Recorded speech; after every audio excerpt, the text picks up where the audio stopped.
Ela ingressou aqui no nosso programa com uma tese, uma pesquisa de doutorado sobre o Dr. Fausto, de Thomas Mann,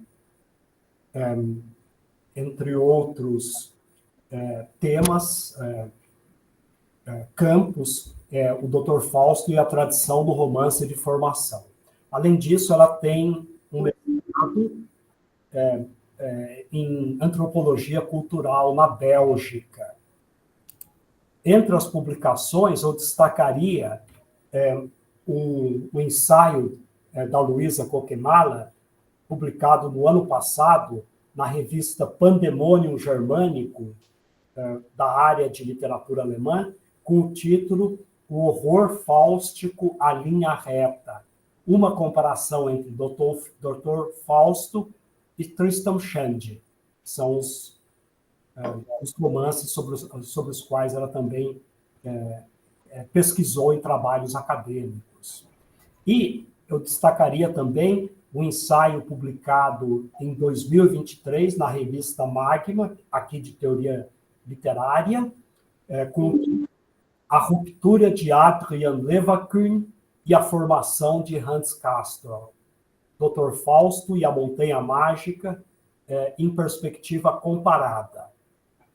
E, por fim, eu ressalto que a Luísa, no ano passado, por ocasião dos 100 anos da publicação da Montanha Mágica, ela deu um curso de extensão só sobre a Montanha Mágica.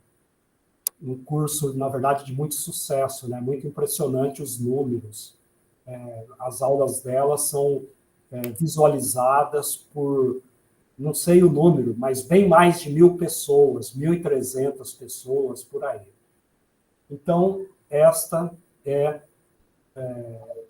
uma pessoa, a Rita Machado, gostou muito e comentou aqui. E com isso, eu passo, então, a palavra a você, Luísa. Tá bom. Obrigada, Marcos, pela apresentação generosa. E obrigada também por me deixar participar desse curso incrível, com pessoas incríveis também. Espero que vocês gostem da apresentação, né? Que, como o Marcos falou, eu vou apresentar um pouco do meu tema, né?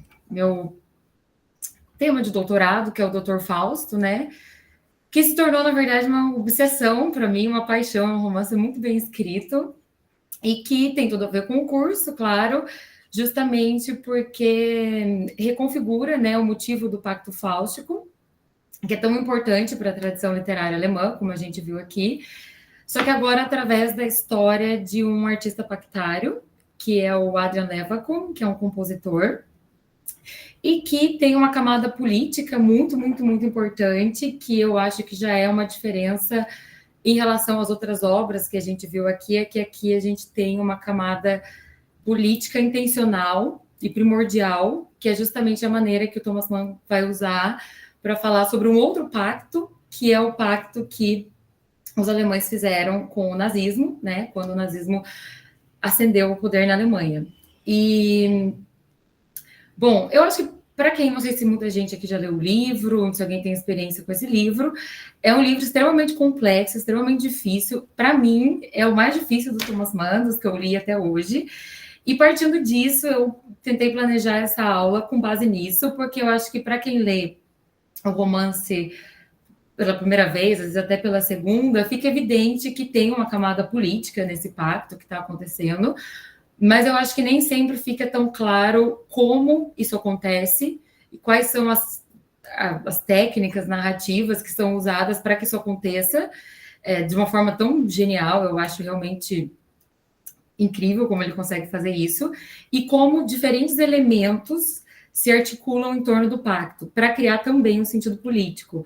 Então, a gente tem um sentido musical, a gente tem teologia, a gente tem filosofia, a gente tem muita coisa de história alemã nesse romance, e tudo isso vai se juntar com a questão política. E eu acho que isso nem sempre é tão claro, tão evidente para quem lê esse romance. Então, pensei em explicar isso, e como, claro, esse romance está dentro dessa tradição do Pacto Fáustico que a gente está vendo aqui. E, bom, Para fazer minha apresentação, eu vou usar, fora o segundo e o terceiro slide, todas elas têm gravuras, né, de um artista alemão que se chamava Georg Gross e que também, como Thomas Mann, fugiu para os Estados Unidos, perseguido pelo regime nazista. E começa com essa, né, porque eu acho que tem tudo a ver, porque eu acho que o Dr. Fausto é a descida ao inferno, né, do Adrian, que é o pactário aqui do romance, a gente vai falar dele com calma, mas também é a descida da própria Alemanha ao inferno, né, e de tudo que aconteceu com a Alemanha a partir do momento que os nazistas chegaram ao poder. Bom, então, vou começar, deixa eu mudar aqui. Para a gente entender como tudo isso, né, aconteceu, eu acho importante contar um pouquinho da história da composição do romance.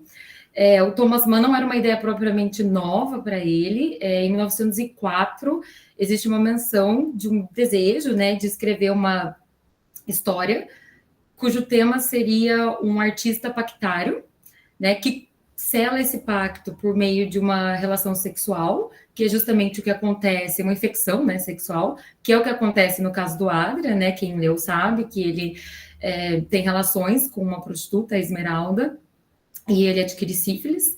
E então já existia, né, uma ideia, né, de um pacto de um artista que passa por uma infecção sexual e com alguma inspiração também na biografia do Nietzsche. Isso em 1904. E, bom, esse plano fica na gaveta, né, por muito tempo, e só depois que ele publica, né, que ele termina a escrita de José e seus irmãos, que em 43, isso, é que ele vai retomar esse projeto aqui, né, e, bom, ele já vinha em outras obras dele, no próprio José e seus irmãos, mas, por exemplo, também em Lot em Weimar, né, que é uma obra de 39, ele sempre trazia elementos políticos e questões, né, que estavam rondando a Alemanha politicamente na época, e ele também vai trazer isso para o pacto. Então, o que acontece? A partir do contexto em que ele retoma a escrita do Dr. Fausto, né, durante a Segunda Guerra Mundial, é que esse pacto vai ganhar contornos políticos tão importantes, né, para o romance, e vai servir como uma forma de crítica ao regime. E também é nesse momento que ele decide que esse artista, na verdade, vai ser um compositor. Né? Tem um discurso do Thomas Mann que é bem famoso, se chama Alemanha e os Alemães, que é de 45. Muitas ideias políticas que estão nesse discurso vão aparecer no Dr. Fausto, que vai ser publicado em 47, né? Então é um romance que demora mais ou menos 3 anos e meio para ser escrito. Muitas ideias desse discurso vão estar também no Dr. Fausto, e uma delas é justamente a questão da música, né? Nesse discurso ele fala que a música é uma arte alemã, né? Não só pela tradição, mas também por uma questão de que ele vê a Alemanha como um país ambíguo, assim como ele vê a música como uma arte ambígua, ou seja, a Alemanha tem coisas boas e ruins, e a música também, segundo ele. Isso vai ser bem importante para algumas coisas que a gente vai discutir aqui para tentar entender a ideia do pacto. E, bom, como eu mencionei, né? Então você tem a junção aqui, na hora em que ele vai escrever o Dr. Fausto, de fato, você tem a junção de uma ideia que é um pouco mais antiga, que remete a 1904, com problemas do presente, com questões da guerra, né, que está acontecendo agora na Alemanha. Então, você vai ter a junção dessas duas coisas. Essa citação aqui, eu tirei da Gênesis, do Dr. Fausto, que também é um livro, tem tradução para o português, acho que não dá para achar para comprar, acho que está em falta, mas ele vai basicamente contar a história da escrita do livro, né? Ele escreveu a Gênesis também como uma espécie de pequena reparação pelo fato dele não ter mencionado tanto o Adorno como um mentor dele para a escrita do livro. Então, nesse livro, ele conta bastante coisa sobre as reuniões que eles têm, e aqui é a reação que um amigo dele tem sobre a ideia do livro, né? Então, ele diz: talvez o que mais o tenha impressionado tenha sido o pacto com o diabo como escapatório das dificuldades da crise da cultura, a ânsia por eclosão a qualquer custo de um espírito orgulhoso e ameaçado de esterilidade, assim como o paralelismo entre a embriaguez popular fascista e uma euforia danosa desembocando num colapso. Aqui eu acho que dá para ter uma boa noção, né, do que eu acabei de falar, que é justamente a ligação de uma questão artística, né, que é a questão de, bom, como basicamente fazer arte, né, no mundo, né, naquele momento, com uma questão política, né, que é justamente um artista que está em busca disso, né, de uma tentativa de representação possível para aquele momento, com uma embriaguez popular fascista, e tudo isso está ligado a uma ideia de pacto. Então, aqui eu acho que já dá para perceber como é um romance que tem várias camadas, né? Além, né, das que eu citei aqui, também é um romance sobre a sociedade de Munique, é um Künstler romano, ou seja, é um romance que conta a história de um artista. Então, tem várias camadas aqui que fazem com que esse seja um romance muito difícil, muito complexo de se entender. E então, a partir daqui, né, eu vou explicar mais ou menos como acontece essa configuração, né, desse mito fáustico, e como isso vai ser, vamos dizer, orquestrado no romance para que tudo faça um certo sentido, tá? Todas essas camadas que fizeram com que o amigo dele ficasse um pouco chocado, né? Então, eu acho que a gente pode começar falando do nosso Fausto, né? Que é o pactário, o Adrian Levacun, que é um compositor, e que basicamente, o Thomas Mann, claro, ele menciona também na Gênese do Dr. Fausto, ele tem como base principal o Fausto, né, a história do Fausto de 1587, que o Mário comentou aqui na aula dele, o que não significa que a obra do Goethe não tenha nenhuma influência, nenhuma importância, né, mas uma vez ou outra o próprio Thomas Mann chegou a escrever que o Fausto, né, de 1587 seria a grande inspiração dele para escrever isso aqui. E justamente, se a gente for analisar, o Adrian, né, que é esse compositor, ele tem algumas semelhanças, né, com o Fausto medieval. Então, por exemplo, o pacto que ele vai fazer com o diabo vai durar 24 anos também, assim como o que o Mário comentou, né. O Mário também comentou na aula dele que a história de 1587 tem algo de um tom biográfico. Isso também vai acontecer aqui, de certa forma, mas de uma forma um pouco peculiar, como a gente vai ver já já.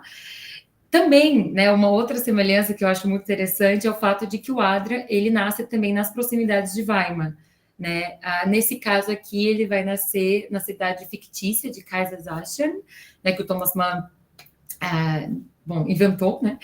E ele, claro, ele tem esse elemento fáustico de transgressão de fronteiras, né? Uma pequena diferença, eu diria, em relação aos modelos que a gente viu até aqui, tanto do Goethe quanto o modelo medieval, é que o Adrian, ele não é propriamente alguém que tem essa sede, esse interesse por conhecer todas as coisas a respeito do mundo, né?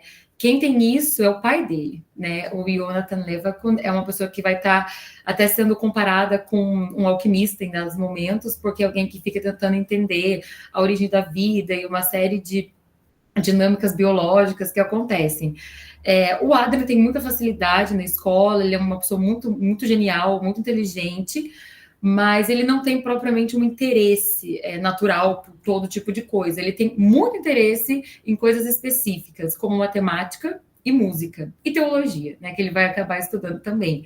Então, é um interesse muito focado e que vai acabar desembocando em música, né? É através da música que o Adrian vai tentar romper essas fronteiras, justamente porque ele acredita que os modelos tradicionais de música já não dão conta de representar questões do momento em que ele vive. E ele vai tentar compor uma música que consiga representar, ainda mais para o final do romance, todo o horror da própria vida dele, de coisas que ainda estão por vir, né? Que isso seria antes que vai falar. E, bom, então nesse sentido é que ele está tentando transgredir fronteiras, e como o diabo diz na conversa com ele, isso só é possível agora com a nossa ajuda, né? Então, nesse sentido é que a gente tem, de certa forma, uma transgressão de fronteiras aqui. Só que o que acontece? Tem outros elementos que são extremamente interessantes aqui. Muitos desses elementos eu li nesse livro aqui, né, que é Thomas Mann, Werk und Zeit, do Bosch-Meyer, Dieter Bosch-Meyer. Ele é professor em Heidelberg, se não me engano. É de 2022 esse livro, e o artigo dele aqui, quem tiver com uma mão afiada, eu super recomendo, coloca várias questões instigantes e várias questões interessantes sobre o romance. Realmente algumas até desafiadoras, assim, que eu não estava acostumada a pensar. E ele vai trabalhar a figura do Adrian do jeito que eu acho muito interessante, porque ele parte dessa gravura do Dürer, e ele fala que isso seria como uma espécie de leitmotiv para o romance, né? Ele fala que essa imagem aqui, Melancolia 1, representa a estrutura literária musical do livro. E uma série de elementos que estão aqui nessa imagem são elementos que vão representar o Adrian e a música dele, né? Então, por exemplo, você tem essa figura de um anjo aqui, né? Um anjo melancólico. O Adrian é uma figura melancólica. Eu já vou mostrar para vocês aqui na citação um pouco dele. Ele, na verdade, ele transita muito entre momentos de profunda melancolia e profunda euforia criadora, né? Então ele cria algo muito rápido e logo ele já cai de novo em uma melancolia profunda, ele tem muita enxaqueca, que também tem a ver com o fato de ele ter uma sífilis que não foi tratada, né? Mas você tem outros elementos aqui, né? Atrás dele, você tem, por exemplo, um quadrado mágico, que é algo extremamente importante no romance, a gente vai falar um pouco disso. Você tem uma esfera aqui na ponta, você tem um compasso na mão dele, que seria, né, essa questão matemática, porque justamente você tem na música do Adrian, que também é classificada em muitos momentos como alquímica, né? Você tem uma mistura de engenhosidade, matemática e melancolia, de mágica e lógica, de ordem e encantamento. Então, todas essas coisas vão caracterizar a música dele. E algo que o Bosch Maia também frisa, que eu acho extremamente interessante, é o fato de que o Adrian é um músico. E isso vai contra, né, é o caminho oposto de toda uma tradição que sempre encarou a música como algo oposto à melancolia. Então, ele até cita no artigo dele que se o Thomas Mann fosse conversar com o Lutero provavelmente ia questionar essa figura de um Fausto, que é uma figura profundamente, tradicionalmente melancólica, como um músico, né? Tendo em vista que a música geralmente é associada à cura da melancolia, ou ao oposto da melancolia. E agora o que a gente tem é o quê? É um Fausto melancólico e músico, justamente porque o Thomas Mann queria trabalhar essas ideias de dubiedade da música, que eu comentei no começo da apresentação, e ligar isso à história alemã, né? Então, a política alemã, porque para o Thomas Mann não existia propriamente uma Alemanha boa ou uma Alemanha ruim, existia uma Alemanha que caiu em algo ruim, mas que poderia voltar a ser boa. Né? O que tem a ver também com um olhar, às vezes, um pouco otimista, que alguns teóricos têm sobre o romance. Né? O Bosch Maia, de certa forma, no final do ensaio é um deles, ele vai falar, inclusive, desse arco-íris que está aqui no fundo. Então, o que acontece? Aqui a gente tem um Fausto que, se por um lado ele está ligado à tradição que a gente viu até aqui, tem várias características, por outro lado, ele também tem características que tornam ele um Fausto, na verdade, bem peculiar em relação a outros. E uma dessas características é, de fato, o fato dele ser um Fausto musical. E, bom, ele é uma figura bem enigmática, eu diria, e a gente, na verdade, não tem tanto acesso a ele, assim, a gente já vai falar de quem fala dele, né? Mas esse aqui eu acho que é um exemplo, um trechinho bem bom para dar uma ideia de quem é essa figura, né? Então, esse aqui é o Serenos, que é o narrador falando, ele diz: a quem Adrian teria aberto o coração, a quem teria jamais acolhido em sua vida. Tais atitudes não existiam para ele. Inclino-me a comparar sua solidão como um abismo, no qual se aprofundavam, sem ruído nem rastro, os sentimentos que os outros lhe ofereciam. Em torno dele reinava frieza. E que sensação me invade ao usar essa palavra, da qual também ele se serviu outrora numa ocasião monstruosa, que é a situação do pacto. Né? Então, além de tudo, né, o Adrian também é uma figura fria e uma figura bastante isolada, né? Ele busca o isolamento, ele tem contato com poucas pessoas e esse é o nosso Fausto, né? Só que o que acontece? Uma outra questão, né, além da questão política e além da questão, né, de ter um elemento musical ligado ao Fausto, aqui a gente também vai ter a narração desse pacto por meio de uma perspectiva muito subjetiva, muito metaficcional, que é a perspectiva do Sereno Zaiplum. Então, não é mais uma narração distanciada, né, de um pacto que aconteceu. Agora a gente tem uma narração profundamente subjetiva e que o Thomas Mann inseriu no romance justamente como uma maneira dele lidar com um assunto que para ele era um assunto muito doloroso, né? Então, aqui eu estou citando a Gênese do Dr. Fausto, né? Ele fala, tal medida, a criação dos serenos era de extrema importância para abrandar o tema tão sombrio, permitindo que o leitor e eu suportássemos seus horrores. Né? Lembrando que também Os Serenos tem algo de, apesar de ser um livro muito triste, né, ele tem algo de cômico, às vezes, a narrativa dele tem algo de leveza em alguns momentos, por incrível que pareça. E aí ele continua, né? Ele fala: veicular o demoníaco por intermédio de um mediador exemplarmente não demoníaco, deixar que fosse apresentado por uma alma humanista, singela e piedosa, ternamente devotada, era em si uma ideia estranha, que de certa forma me proporcionaria alívio e a possibilidade de deslocar a um plano indireto tudo que havia de direto, pessoal e confessional no fundamento desse projeto sinistro. Então, aqui a gente tem essa figura que surge para o Thomas Mann como um alívio, né, como um meio para poder lidar com o assunto, que basicamente o assunto do romance é a queda da Alemanha, né, sobre a qual ele está escrevendo no exílio, e ele está acompanhando tudo isso. E ele, basicamente, né, Os Serenos é um humanista, ele é um professor de ginásio, né, só que no momento ele não está exercendo suas atividades, porque ele é oposto ao regime, então, por se colocar como alguém oposto ao regime, ele abdica da profissão dele naquele momento. E, claro, ele é um iluminista, um defensor da cultura, né, e dos valores elevados, né.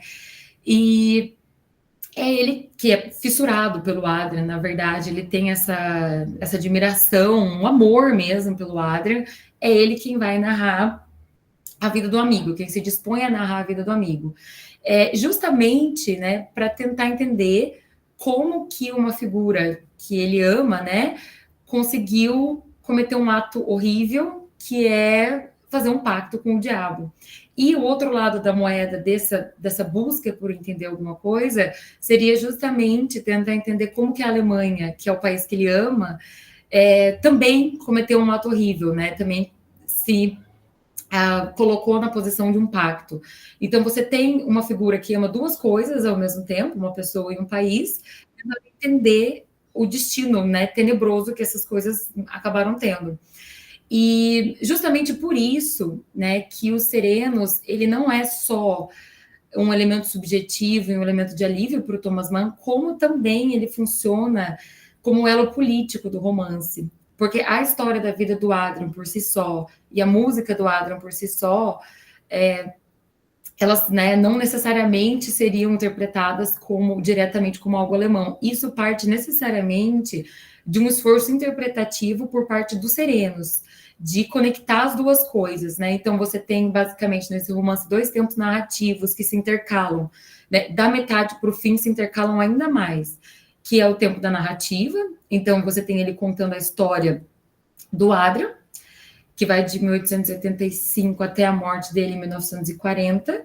E, por outro lado, você tem o tempo da narração, que é os Serenos, muitas vezes se auto-narrando, escrevendo a história, enquanto as bombas estão estourando do lado de fora.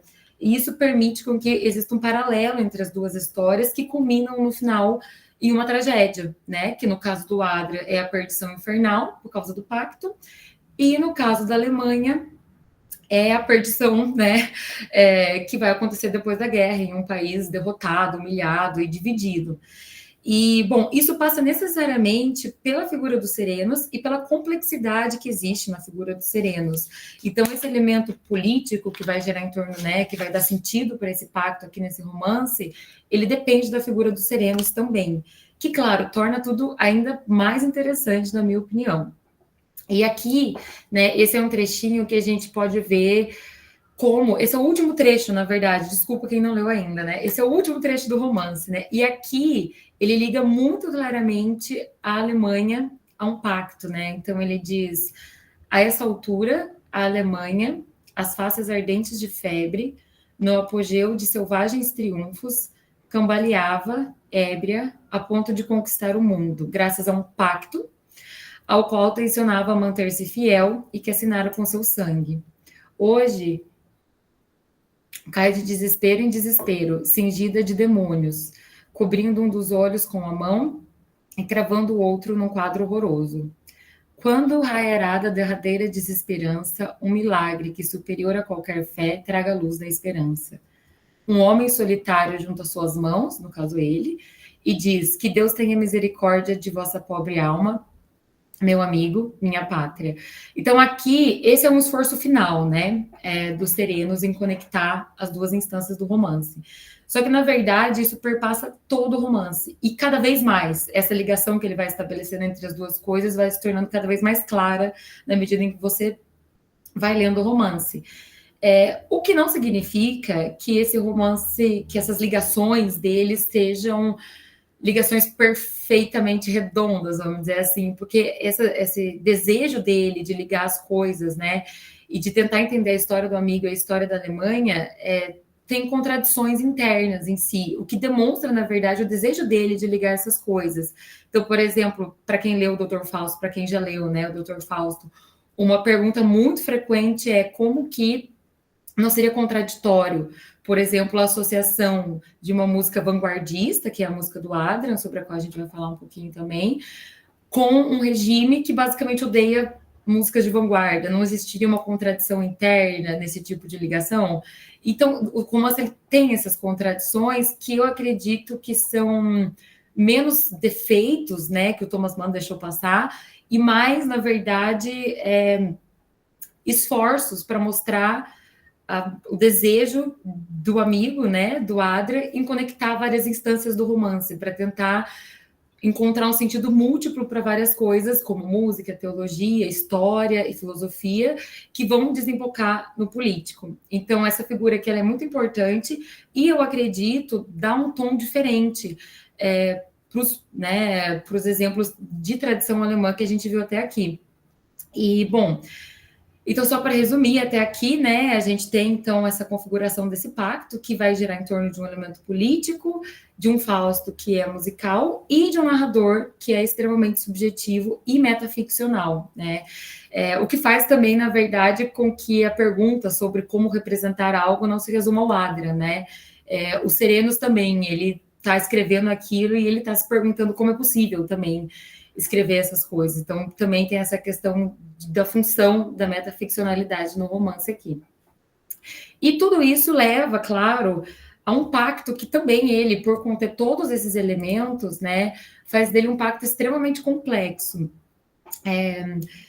E, claro, extremamente psicológico, né? O momento do pacto é um momento muito interessante, porque o Serenos ele está sempre descrevendo as coisas e pressupondo coisas e falando sobre cenas que ele nunca de fato testemunhou. Então aqui, quando chega o momento do pacto, né, ele não consegue, exatamente a metade do livro, ele não consegue narrar isso. É mais ou menos um pouco como o narrador da Montanha Mágica no fim, que fala que é incapaz de narrar o que está para vir, né? É basicamente isso aqui que acontece. Ele fala, olha, eu não consigo narrar isso aqui, então eu vou passar a palavra para o Adrian e vou somente transcrever coisas que o Adrian citou, né? O momento do pacto, como narrado pelo Adrian. Então, aí o livro se torna uma transcrição de um documento do Adrian, né? E a gente vê que esse documento, na verdade, existe uma tensão nele pelo fato do Adrian perceber que tudo isso, na verdade, pode ser fruto da mente dele, né? Porque ele está com enxaqueca e ele tem, que nem eu comentei, uma sífilis que não foi tratada. Então ele sabe, ele tem consciência de que tudo isso pode ser fruto da imaginação dele. Com certeza, né, na Gênese do Dr. Fausto, a gente lê que Thomas Mann estava lendo Dostoiévski. Eu tenho certeza que isso aqui também tem muita influência dos irmãos Karamazov, por exemplo, da conversa que o Ivan tem com o diabo, que é uma coisa que é muito psicológica, né? E nesse momento aqui, o Adrian está, de fato, se perguntando se tudo aquilo que ele está vendo não poderia ser criação da mente dele, né? Então ele diz o seguinte: ademais, quase todas as palavras que pronuncias revelam vossa inexistência. Somente dizeis coisas que estão dentro de mim e provêm de mim, mas nada que seja vosso, porque vários elementos da vida do Adrian vão aparecendo. Aqui, por exemplo, imitais Kumpf, que foi um professor dele da faculdade, e seu modo de falar. E, todavia, não tendes a aparência de quem haja jamais frequentado uma universidade ou qualquer escola superior. Não dás a impressão de ter sentado junto comigo nos banquinhos dos asnos. Mencionastes o pobre gentleman e aquele que trata por tu. E aquele que ele trata por tu é o Serenos, que é uma das poucas pessoas com quem ele faz isso. Mencionastes, falastes até dos que me tutearam, sem que eu lhes ficasse grato por isso. E também vos referistes à ópera. Como podeis saber de tudo isso? Então, aqui ele já levanta a questão de que, muito provavelmente, é fruto da mente dele, todas essas coisas, né? E o que eu acho mais interessante ainda é que, quando a gente lê o pacto e a gente lê todos os elementos que estão sendo mencionados nesse pacto, a gente também percebe que tudo que a gente leu até aqui, na verdade, né, todos os elementos da biografia do Adrian que foram mencionados e frisados pelos serenos, na verdade, acabam sendo, em retrospectiva, né, frisados e mencionados pelos serenos, porque são elementos que estão no pacto. Então, eles também fazem parte da tentativa dos serenos de entender esse pacto. Assim como os elementos que vêm depois do pacto, também são elementos que vão estar sempre remontando ao pacto. E isso faz com que, isso na verdade dá sentido para a narrativa que o Serenos está escrevendo. O que eu acho muito interessante, porque cria várias camadas de interpretação, porque você tem uma escrita do Adrian, né? E em cima dessa escrita você tem a interpretação dos serenos e a tentativa de entender isso. E aqui também existe mais uma ponta para uma camada política, justamente no horror e na falta de capacidade dos serenos em olhar para o pacto do amigo, né? Porque aqui realmente está aberta a possibilidade de que o pacto seja uma coisa da cabeça dele, da mente dele, né? Ou seja, é uma coisa que é um mal que existe dentro do Adrian, né? E talvez ele até comenta isso no romance, né? Ele não sabe o que é pior, que exista uma figura que de fato apareceu ou que isso tenha brotado da mente do próprio pactário. Porque se brota da mente do próprio pactário, significa que essa possibilidade de fazer um pacto habita em todos nós. E se ela habita em todos nós, então talvez até o próprio Sereno, por exemplo, seja um possível pactário, né? E isso também tem a ver com as questões do romance, em termos de ascensão do nazismo, por exemplo, porque nos momentos em que a Alemanha faz o pacto com o nazismo, a gente tem a figura dos serenos, por exemplo, se perguntando ao longo do romance, né, qual pode ser o papel dele nesse pacto também, né? Ele não é uma figura que apoia diretamente o regime, mas ele também não se coloca contra o regime. Em muitos momentos, inclusive, ele escuta coisas que a gente vai ver já, e ele não se coloca ativamente contra isso, né? Então, se a gente quiser levar para um questionamento político, a gente pode estender isso até o próprio Serenos. E é o questionamento dele de que ponto, né? Até que ponto cada pessoa que não se colocou ativamente contra esses horrores também não fariam parte de um pacto nacional, né? Que acabou em uma tragédia, né? Então, isso também torna o pacto é algo extremamente interessante aqui e que tem consequências, né? Então, que nem eu mencionei, a partir do momento em que o Adrien tem as relações com a Esmeralda, que é uma prostituta que ele viu pela primeira vez em Leipzig, que é uma cidade importante, né? Porque remete ao Fausto I. Ele vai atrás dela, depois eles têm as relações, ele sabe que ele vai ser contaminado por alguma coisa. Então, o diabo fala para ele, olha... a partir do momento em que você topou fazer isso, você selou o pacto. Então, o pacto já aconteceu. Eu só estou aqui para confirmar os detalhes desse pacto, porque ele já existe. E o que ele promete para o Adrian é justamente a criação musical que ele almeja, que é a representação que ele busca para além das formas tradicionais e que dê conta de representar as questões do momento que ele está vivendo. E também isso tem um preço, né? E o preço disso é que o Adrian vai ser incapaz de amar. E, bom, não por acaso, né? No romance, toda vez que ele ousa amar alguém, essa pessoa vai embora. Então, essa é a pena dele. E ele tem que conviver com isso, né? E, bom, tudo isso dito, eu acho que deu para ter uma noção, mais ou menos, de como existem várias camadas aqui de sentido, né? E como isso tudo é muito complexo. E eu queria mostrar para vocês, então, mais ou menos como isso acontece no romance. Então, como que existe um elemento musical, existe um movimento teológico, um histórico, que vai ser tudo ligado com um elemento político por meio da interpretação de uma figura subjetiva que é o Serenos. Eu acho que isso, para mim, demorou um pouco para cair minha ficha, eu tive que ler o romance algumas vezes, então vou tentar explicar, espero que fique um pouco mais claro para quem leu e não conseguiu entender muito bem, né? Então, o que acontece? A música que o Adrian quer compor, né, é uma música bem peculiar, porque ele quer usar uma técnica, né, tradicional, que é a técnica do contraponto musical, né, que é famosa sobretudo pela utilização que o Bach fez dela no Barroco, só que ele quer fazer isso de um modo peculiar. Então, ele busca desenvolver uma espécie de polifonia harmônica, só que usando notas dissonantes entre si. Então, ele não quer mais saber de harmonia, bem dizer. E para isso, ele vai abrir mão de uma subjetividade e da harmonia clássica, e ele vai pensar em um sistema racional que vai retomar os tempos pré-harmônicos e arcaicos. Ou seja, o que a gente está pensando aqui é uma música, de certa forma, revolucionária, que tem elementos revolucionários e novos, e que vai acabar sendo uma música de vanguarda, só que ela resgata muitos desses elementos em algo muito antigo. Né? Então, é vamos dizer, uma revolução, de certa forma, que está olhando para trás também.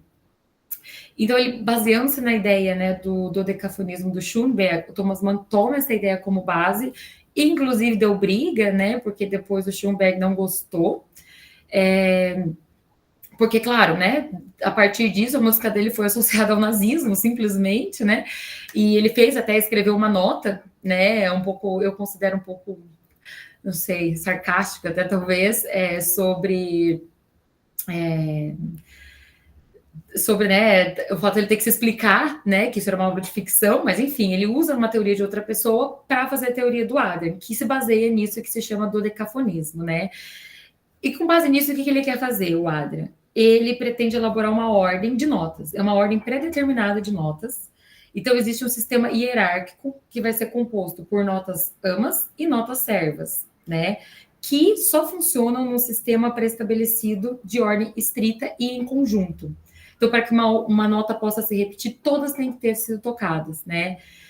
E o que acontece aqui é que a gente tem essa ideia, né? Essa ideia está sendo exposta aqui na primeira citação, né? Cada nota do conjunto da composição, quer melódica, quer harmonicamente, deveria comprovar sua relação a essa série fundamental, prefixada.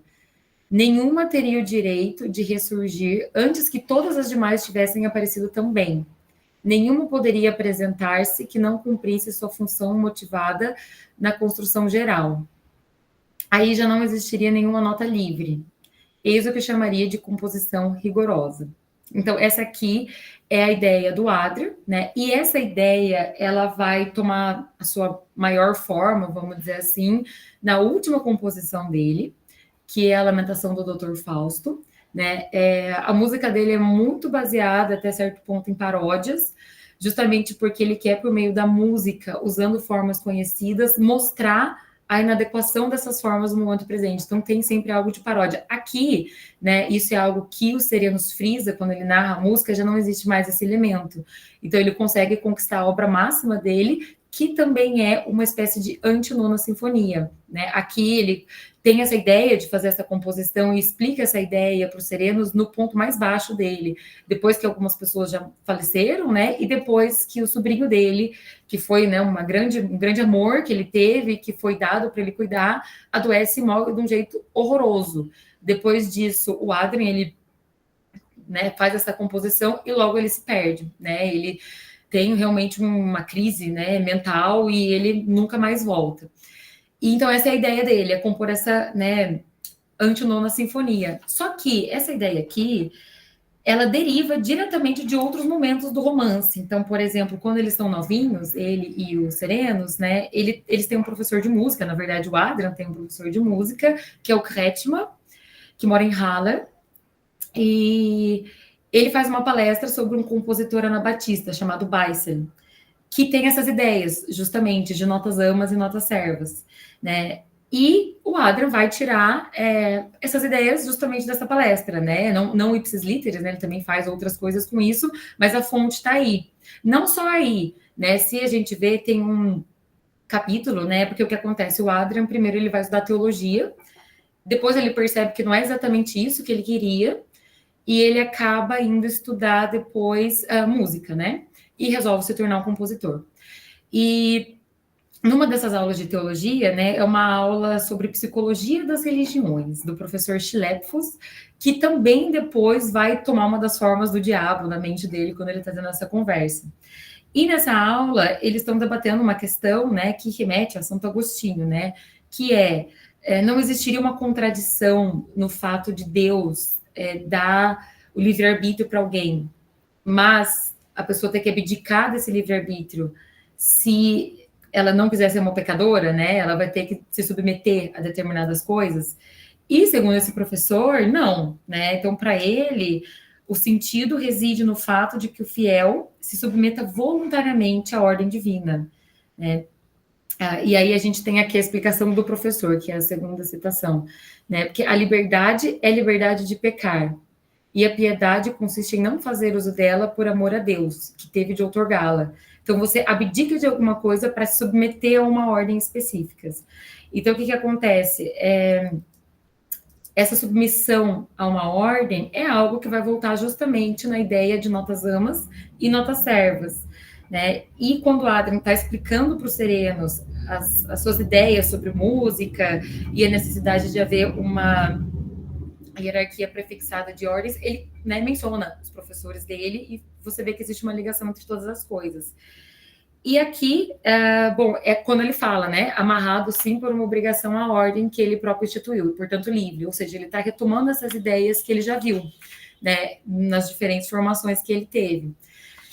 Só que o que acontece? Aí entra o elemento político, né, que tem a ver com os serenos, né, porque a música do Adrian por si só, né, ela não leva necessariamente a tais associações. Quem faz isso, quem associa tudo isso é os serenos, através dessas, principalmente também através desses dois tempos da narrativa que vão se alternando e que vão fazendo com que a gente associe as duas coisas. E o que acontece? Quando os serenos escuta as teorias que o Adrian tem sobre música, ele percebe que existe uma conexão com um elemento político, que o Adrian não menciona em momento nenhum, e ele aponta isso, né? Então, ele vai falar para o Adrian que isso é muito político, né? Isso é uma questão que politicamente poderia ser uma ditadura, por exemplo, né? Poderia ser uma submissão à ordem, ser algo autoritário, né? Então, ele traz essa questão para o romance. E, bom, não por acaso, né? É ele quem vai associar, então, a ascensão do nazismo com todas essas ideias de submissão à ordem que aparecem na música do Adrian, né? Aqui, você tem, né, uma semelhança entre as duas coisas, né? Um momento em que o Adrian está falando do compositor Anabaptista, o Weissel, que vai falar da submissão, né? E ele fala, deixa esse esquisitão em paz, que simpatizo com ele. Pelo menos ele tinha, assim, o senso de ordem, e uma ordem estúpida é ainda melhor do que nenhuma, né? O que vai lembrar também a maneira como, por exemplo, Hitler falava da superordem, né? Da ordem estrita do exército prussiano, quando ele fala que o princípio de que uma ordem é sempre melhor do que nenhuma. Então, o que acontece é que para o Adrian, né, conseguir compor o que ele deseja, né, o fato dele ter que fazer um pacto demoníaco para isso no contexto do romance é, em muitos sentidos, uma solução que lembra aquela que foi politicamente encontrada também pelos nazistas. Então, diante das dificuldades da época, rumar para uma ruptura violenta, né, e autoritária, né? E não por acaso, né, você tem a semelhança entre essas palavras, né? Que, claro, no contexto do romance, também vão ter uma ligação mais direta entre dois elementos, né? Então, por exemplo, aqui, né, em dado momento, aparece, né, um círculo social de Munique, né? Apesar do Adrian não morar exatamente em Munique, ele mora perto, ele vai para lá, né, de vez em quando, e eles estão vivendo no ciclo intelectual e social da época, né, burguês, e eles começam a frequentar a casa de um intelectual, o Kridvis, com outros intelectuais, né? O que gera, na verdade, até um sentimento um pouco ambíguo dos serenos, porque ele acha absurdo tudo aquilo que ele está escutando daquele círculo, mas ele também, você vê que ele critica de uma forma um tanto quanto polida, justamente porque são pessoas intelectuais e que pertencem a uma determinada classe social que ele respeita. Então, sempre tem essa questão ambígua. E por escutar todas essas ideias e perceber que isso está indo para um lado errado e não conseguir, né? Ele não consegue ativamente se colocar contra isso. Justamente por isso, ele fala que ele perdeu 6,5 kg, né, nessa época. Só que ele fala não só por isso, né? Ele também perde 6,5 kg porque ele vê que o Adrian está compondo o Apocalipse com Figures, que é a obra, uma das grandes obras que vai vir antes da Lamentação do Dr. Fausto. Tem algumas no meio, mas essa é a grande obra antes da Lamentação do Dr. Fausto. E ele fala, ele associa, né? Ele fala, é muito interessante como essa música, que é composta por essas ideias que a gente acabou de ver, que tem a ver também com teologia, por exemplo, como essa música se assemelhava às ideias que estavam sendo debatidas dentro desse círculo pró-fascista, né? Enfim, aqui, né, nessa primeira citação, a gente tem a explicação dessas ideias, ele está fazendo um resumo, né? O que é também muito interessante, que eu comentei, esse capítulo em que é apresentado não só esse círculo e as ideias desse círculo, às vezes de uma maneira até meio irônica, que faz a gente dar um pouco de risada, né? Ele coloca um pouco de ridículo, às vezes, nessas figuras. Nesses capítulos, né, nesse momento, também está sendo apresentado o Apocalipse com Figures. E esse capítulo, que é o capítulo 34, ele é dividido em 3, né? E também 34 é o número da somatória do quadrado aqui, que está aqui atrás, que o Adrian tem no quarto dele, e que vai aparecer também nessa figura aqui. Então, é justamente o número desse capítulo, é o capítulo 34, que tem a ver também com as composições do Adrian, que tinha um desses quadrados no quarto dele. Então, tá tudo interligado, né? E aí, explicando as ideias, né, dessas figuras, ele vai explicar, né? Esse mundo era, ao mesmo tempo... 34 é o número do quarto do Hans da Montanha. Sim, eu sempre penso nisso, mas eu não quero parecer obcecada, então eu não fico comentando sempre. Também é o número da cela do Conde de Monte Cristo. É tudo 34. Bom, enfim, aí eles dizem, esse mundo era ao mesmo tempo antigo e novo, revolucionário e retrógrado, o que já faz pensar na música do Adrian, que é uma música que está querendo ir para frente, buscando elementos né, antigos. Nele, os valores ligados à ideia do indivíduo, verdade, liberdade, direito, razão, ficariam inteiramente debilitados e rejeitados, ou pelo menos assumiriam um significado totalmente diverso do que tiveram nos séculos precedentes. Desarraigados da pálida teoria, seriam relativizados, abastecidos de sangue e, em seguida, submetidos a uma instância muito superior, a da força, da autoridade, da ditadura da fé. Aqui a gente tem uma explicação, né, das ideias dessas pessoas, e realmente essa ideia de um autoritarismo, de uma violência, e essa revolução retrógrada, né, fazem parte das ideias desse círculo, né, e da violência também, né, que, claro, não precisa, né, conhecer profundamente a história do nazismo para perceber que são ideias que vão acabar ali, né. E aí é que o Serenos faz a ligação entre as duas coisas, né, quando ele diz, quantas vezes, ao contemplar ativamente as atividades de Adrian, não me recordava do que nos inculcaram muito cedo na nossa infância, aquele gago loquaz, professor de Levaco, que é o Kretschmann, quanto à oposição entre subjetividade harmônica e objetividade polifônica. O caminho ao redor da esfera, a esfera que também está na gravura do Durra, do qual se falara nas conversas penosamente sutis do lar do Kreitvis, esse caminho no qual se confundiam retrocesso e progresso, passado e futuro, aqui ele aparecia diante de mim, realizado mediante um recuo inovador, mais além da arte já harmônica de Bach e Handel, até o passado mais remoto da genuína polifonia. Então, aqui você tem um exemplo, né, de como o Sereno está associando todos esses elementos que apareceram com a música do Adrian, ao mesmo tempo com as questões de teologia que ele aprendeu, ao mesmo tempo com a história da Alemanha, e está interpretando tudo isso, inclusive interpretando não só a vida de Adrian diante do pacto, mas a vida da Alemanha diante do pacto, né? Porque ele realmente ele fala de história, fala-se muito de história alemã aqui, né? E você vê que existe uma teoria de que é a teoria dos serenos, né?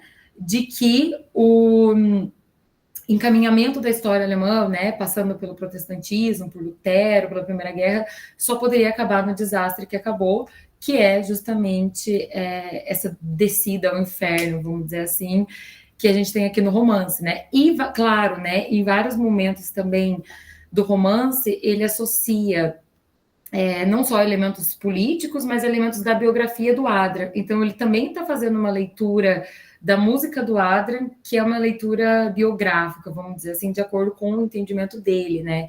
Em muitos momentos, né, ele comenta que o Adrian, por si só, era uma figura isolada, né, que o Lukács, por exemplo, vai interpretar, né, como também o isolamento de uma certa classe que não conseguiu lutar contra essas forças, né, na leitura dele, mas ele interpreta isso, né, e o Adrian, ele não se importa, né, ele fala em vários momentos do romance que o Adrian não se importa com política, que ele era indiferente a isso e que ele pensava na arte dele. Então, né, não sabemos exatamente até que ponto isso é verdade, né? Mas, de fato, você vê um esforço dele, né? E, claro, no final das contas, eu acredito que esse Fausto, né, que é o Adrian, pelo menos a minha impressão é a de que ele permanece um pouco como uma sombra, né? Tem duas descrições da figura dele no romance muito breves, uma no começo, bem no comecinho, e no final, quando ele já está praticamente morto. E muitas assim a gente não tem tanto acesso, né? Até porque ele não se abria tanto com os serenos, né? Sobre várias questões, né? Muita coisa fica subentendida no romance. E eu acho que a gente consegue conhecer muito mais os Serenos pelo que ele pensa do Adrian do que o Adrian por si, sabe? Em muitos momentos eu acho que ele permanece enigmático, mais ou menos como uma sombra, né? Assim como o pacto dele permanece misterioso, né? Os momentos que a gente tem contato com o Adrian direto, né? São os momentos em que a gente tem a transcrição direta dos documentos, como, por exemplo, o pacto, de uma carta que o Sereno cita, né, e de um outro diálogo que passa também, claro, pela lembrança, né, e pela subjetividade do próprio Serenos. Então, essa figura, ela permanece, de certo modo, um pouco inalcançável, assim, para a gente, e acredito, na verdade, que o pacto também acaba, né, a ideia do pacto acaba se estendendo um pouco para o próprio narrador, e para uma das grandes discussões do romance, que é justamente essa, né, até que ponto ele próprio não tem uma certa dose de culpa, né, nesse pacto que aconteceu e que está gerando todas essas tragédias, de modo que eu acredito que tanto o Adrian quanto o Sereno são diferentes tipos de representantes, né, da Alemanha na época, e, bom, também, né, conseguem representar justamente essa dubiedade que eu comentei, que o Bosch Maia cita, que é essa maneira como Thomas Mann via as questões políticas, porque não é como se a Alemanha fosse absolutamente má nem absolutamente boa, né? Ela é uma questão complexa e que tem várias camadas, e acredito que toda essa complexidade dessas camadas ele consegue passar nesse romance justamente por criar um narrador como os Serenos. Então foi isso, né? Eu acho que tem bastante coisa para comentar que eu deixei de fora, porque é um romance muito rico, daria para falar de 1 milhão de coisas, mas acho que eu queria dar uma ideia mesmo de como tudo isso funciona e como isso se insere na tradição que a gente está vendo aqui, e deixar também um espaço para as perguntas de vocês. Ótimo, Luísa. Obrigado.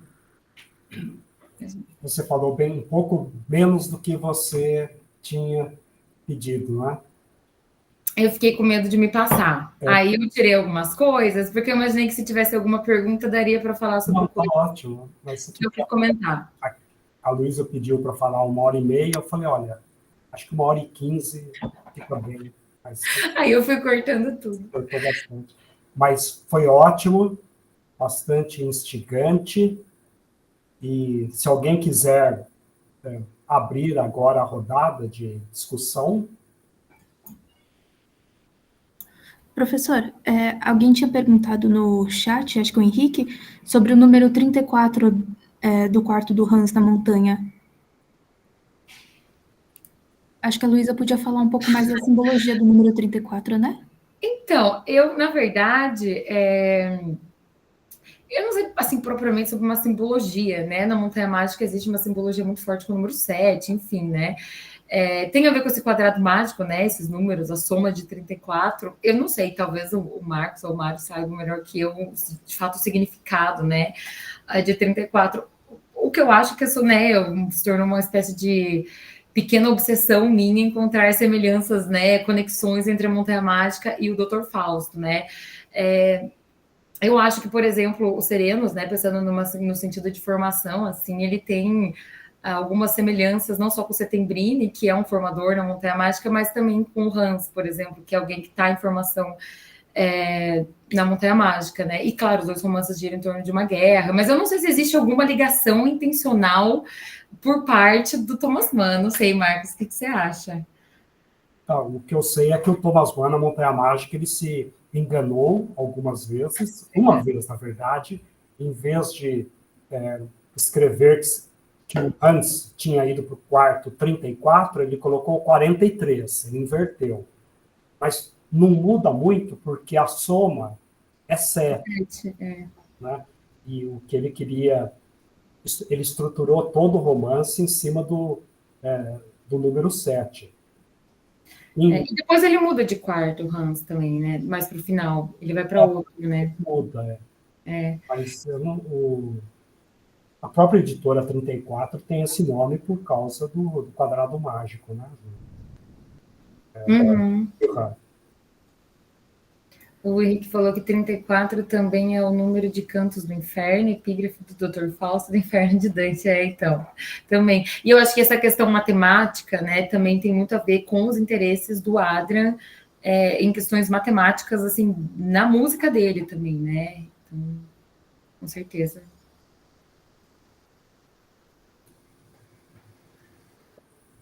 Acho que o Mário quer falar. O professor Mário quer falar isso. Pode abrir. Bom, Luiz, eu estou impressionado. E assim, é muito legal, porque eu acompanho você desde quando você era caloura do nosso curso de estudos literários. Então, estou até emocionado com a sua... Foi literalmente minha primeira aula na graduação. Bom, mas você falou da Montanha Mágica, né? Quando você citou aqui de novo, né? Quer dizer, você colocou aquele final, né? É uma coisa meio incrível, assim, né? Eu tenho a impressão, assim, o Thomas Mann, ele tem certos métodos, né? Quer dizer, quando ele escreveu a Montanha Mágica, ele faz ao mesmo tempo que ele ensaia sobre a República Alemã, né? E você vai encontrar ali os elementos que ele está trabalhando, aquelas oposições que ele tenta conciliar na Montanha Mágica, ele trabalha ali naquele ensaio, né? Então a gente vê que ele está pensando realmente no romance enquanto construção literária, estética, mas ao mesmo tempo ele está ali imerso no que está acontecendo, né? Da mesma maneira, ele está escrevendo o Dr. Fausto e ele faz outra conferência, que é essa que você citou, né, a Alemanha e os Alemães, em que ele dá alguns elementos ali em que ele trabalha, o que ele está trabalhando no romance, ele coloca ali, né, inclusive ele com algumas observações assim bastante contundentes sobre o Lutero, sobre várias coisas, né, e eu fiquei agora assim, né, quando você citou ali justamente isso que você colocou, né? Essa pergunta parece que é uma pergunta que se repete, quer dizer, tá lá no fim da Montanha Mágica, né? Quando raiará da derradeira desesperança um milagre que superior a qualquer fé traga a luz da esperança, né? Ele termina a Montanha Mágica perguntando: será que um dia dessa festa universal da morte surgirá de novo o amor, não é? Só que me parece que a pergunta aqui está um pouco mais desesperada, não é? Você citou aí o Borschmeier, que coloca, eu não conheço o trabalho dele, mas eu vou procurar, porque eu achei isso assim, muito interessante que você falou, né? Mas eu li, acho que não sei se foi tinha algum outro livro que eu li, acho que é um sobre o Thomas Mann e a música, Seelensalber, Waget, que ele coloca lá uma possibilidade de uma superação na música final do Adrian, quer dizer, justamente no Apocalipse, não, na Lamentação do Dr. Fausto, ele vê alguma possibilidade de superação daquele pacto. E eu não sei, eu não consigo ver isso. Me parece que aí é quase que um wishful thinking desses críticos, querendo encontrar um respiro, né? Eu tenho a impressão que ele foi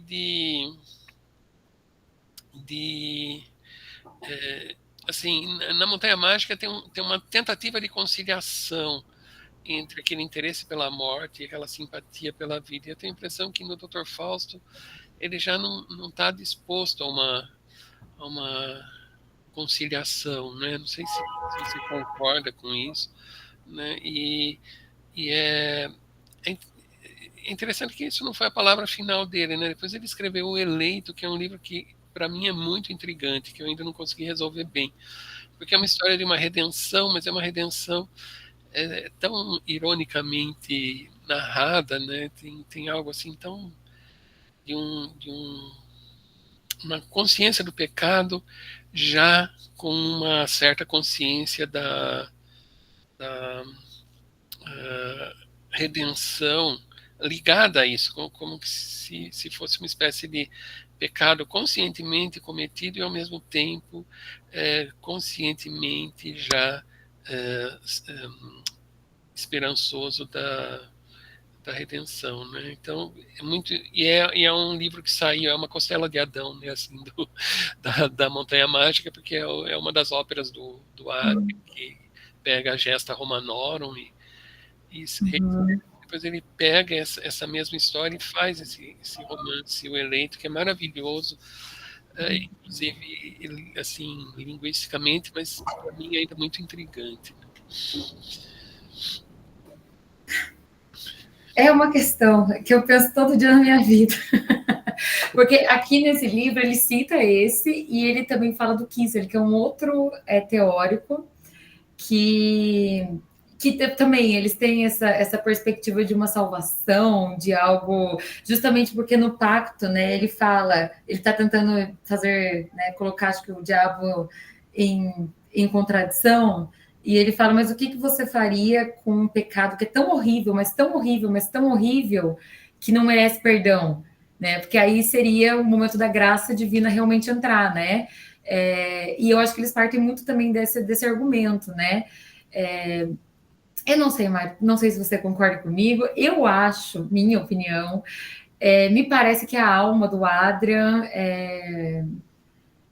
me parece danada, a maneira como ele morre, né? E eu acho que isso também tem a ver com o paralelo que é feito com a Alemanha e o fato da Alemanha estar também em nação completa depois da guerra, né? Mas eu sinto que existe um esforço dos serenos em também colocar uma perspectiva, talvez, de salvação na figura do Adrian, porque logo no final, quando... Ai, meu Deus, peraí, eu terminei de reler o romance antes de ontem. No finalzinho, quando o Adrian, né, toca pela última vez, ele fala, né, que a alma dele sobe... cadê? Ele fala que a alma dele sobe, né, como uma espécie de graça junto, né? E é a partir disso que esses teóricos acreditam que pode existir uma espécie de salvação. Eu não sei se a pergunta, para mim, né, pelo menos a minha perspectiva, eu não sei se a pergunta mais importante é se a alma do Adrian é salva, ou o que significa um esforço de tentar ver uma salvação nela por meio dos serenos. Talvez para mim isso acabe sendo mais importante, porque eu acho que significa que ele também está tentando entender se existiria uma espécie de salvação para o que aconteceu na Alemanha depois da guerra, por exemplo, porque eu sei que o romance ele tinha um final específico que o Adorno não gostou, né? E aí ele falou para o Thomas Mann que estava muito otimista e que não dava, né? E eu acho que talvez tenha a ver com talvez o próprio Thomas Mann, né? Não querendo ser também muito biografista, mas talvez ele tenha tido uma visão, né? Que esse desespero da pergunta talvez também seja uma espécie de desejo de que talvez exista possibilidade de salvação e de redenção, né? Para o país dele. Eu interpreto um pouco assim também essa questão. E, assim, mas para mim, se eu fosse falar da alma do Adrian por si só, eu diria que ela me parece danada, né? Mas aqui, né, posso te mandar, eu tenho o PDF desse capítulo, se você quiser. Ele faz toda uma argumentação em cima disso. E, inclusive, aqui no final, ele fala desse arco-íris aqui. Opa, cadê? Aqui, desse arco-íris do final, como também um sinal de iluminação e de uma possível salvação. O que também coloca mais uma questão do romance, né? Que é o fato de que o Thomas Mann, escreveu em mais de uma ocasião que ele não estava se baseando na obra do Goethe, que é onde acontece a salvação, por mais que também tenha várias questões sobre essa salvação. E ele fala que por mais que o Thomas Mann tenha falado que não, que a grande inspiração dele seria o Fausto de 1587, dá para você ler nas entrelinhas algo aqui do Fausto de Goethe e justificar essa teoria, né? Então, até porque o Serenus é uma figura católica, né? Então ele está numa tradição que geralmente salva, né? Diferente da protestante, né? Que o Adrian era protestante, né? O Serenus não. Mas eu acho que tudo isso coloca todas essas questões. Eu tento concordar mais com você, na verdade, sobre isso. Mas eu acho que é uma questão interessante, mas que eu acho que é mais interessante ainda se for interpretada como algo que está partindo de uma perspectiva, de um desejo de tentar ver uma salvação por parte dos serenos. Enfim, não sei se você né, concorda ou não. Né? Enfim, obrigada pela colocação. Foi você que me indicou a Montanha Mágica, inclusive. Então, muito feliz. Umas perguntas que acho que a Cláudia quer. Eu vou ler uma pergunta do chat, depois é o Alejandro, tá? Tá. Primeiro, assim, perguntaram, Luísa, a Raquel perguntou, né? De que maneira o Thomas Mann utilizou a história do Dr. Fausto, de 1587, para a composição formal do seu romance? E também, em que medida ele se pautou no Fausto da história para construir a figura de Adrian? Olha, eu acho que essa questão o Mário pode me ajudar a responder também, porque ele conhece infinitamente melhor que eu a história, né? Eu li uma vez, né?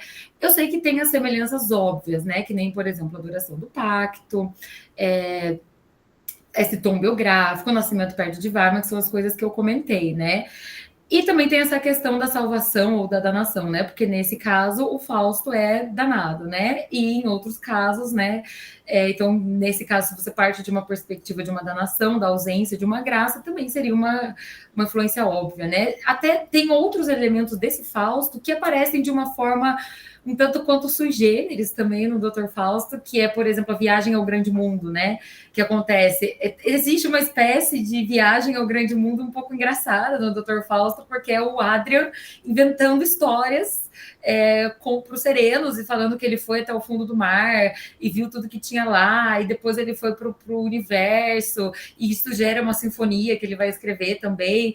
Então, assim, isso não acontece fisicamente, claro, mas existe também esses elementos típicos de um Fausto estão aqui presentes no romance. Mas talvez o Mário, né, se quiser falar, Mário, se isso tem uma questão formal, eu não sei dizer. Bom, eu posso só completar. Ele faz muitas ligações com o livro, por exemplo. Ele atribui ao pai do Adrian o mesmo impulso do Fausto no livro anônimo, que é especular os elementos. Né? E depois, quando o Adrian põe em música o poema do Klopstock, A Festa da Primavera, ele fica meio horrorizado porque ele diz: eu descobri naquela composição o impulso de especular os elementos que ele tinha visto no pai dele, né? Só que no pai dele tem um lado meio jocoso e no Adrian fica mais sombrio.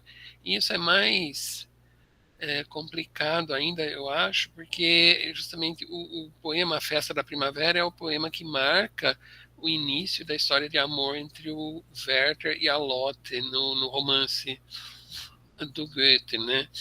Ele pode ter falado que ele não se inspirou em Goethe, mas Goethe está sempre aparecendo no meio do romance, né? Então, o diabo cita o Goethe e o Adrian fica escandalizado. O grupo